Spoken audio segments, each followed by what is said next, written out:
Feliz aquele que ouviu o toque do grande mito, fez diversas serenatas com seu pinho favorito.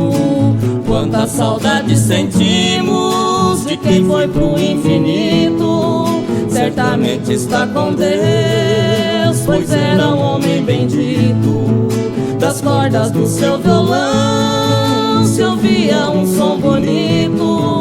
Aliás, esses louveira tem o destino prescrito de tocar como ninguém, com classe e gabarito, deixando o nome na história.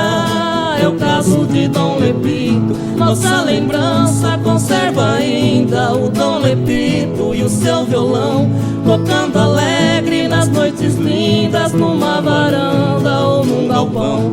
Nossa lembrança conserva ainda o Dom Lepito e o seu violão, tocando alegre nas noites lindas, numa varanda ou num galpão.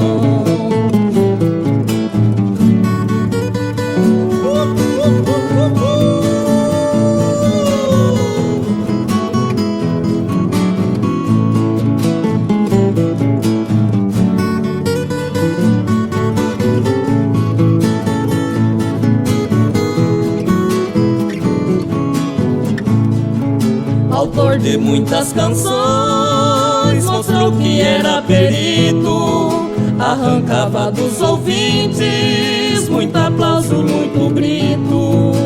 Hoje a recordação é como um sagrado rito na memória de Fernando, amigo de Dom Lepito.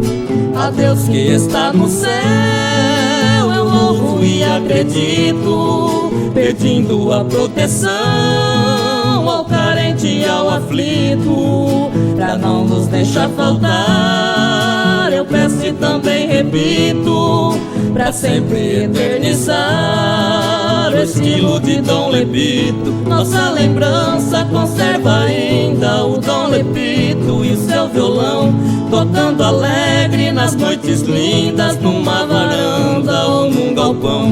Nossa lembrança conserva ainda o Dom Lepito e o seu violão, tocando alegre nas noites lindas, numa varanda